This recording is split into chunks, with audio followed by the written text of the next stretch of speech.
There was once a quiet village nestled among rolling hills and thick forests.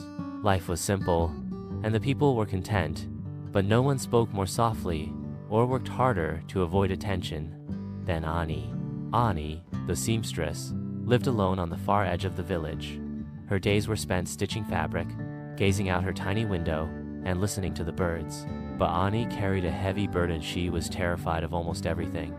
Stinging bees, barking dogs, the loud arguments of passing traders, everything made her heart race.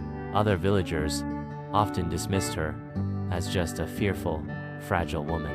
What they didn't know, and what Aani refused to admit even to herself, was that she longed to be braver.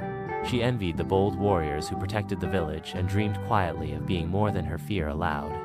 That opportunity came, unexpectedly, one fateful evening. It started with whispers, wind carrying eerie sounds from deep within the forest. By twilight, scouts returned with grim news. A band of bandits, ruthless and armed, was preparing to raid the village. The headman called an urgent gathering, and fear rippled through the crowd. The villagers discussed barricades, hiding places, and ways to plead for mercy, but it was clear no one knew what to do. As the dread thickened, Aani stood silently at the back of the crowd. She wanted to slip away unnoticed, as she always did, but a voice kept ringing in her heart. Do something.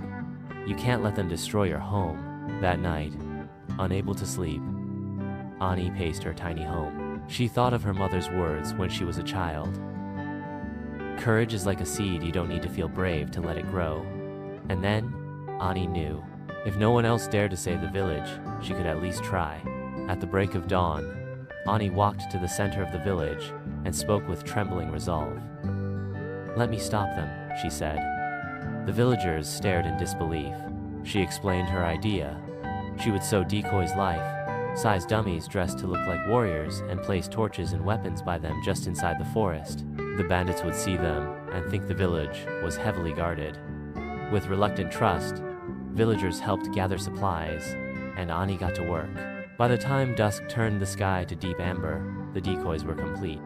Aani herself ventured into the forest, dragging and positioning the dummies, her heart pounding with every snap of a twig. That night, the bandits arrived. Seeing what looked like an army of warriors waiting for them, they panicked and fled, leaving the village untouched. When the real villagers emerged to look at Aani's handiwork, they burst into cheers and tears of gratitude. Aani, who had once been afraid of her own shadow, had saved them all not with strength or weapons, but with her courage and cleverness. From that day on, the village never saw her as timid Aani again. And for the first time in her life, neither did she.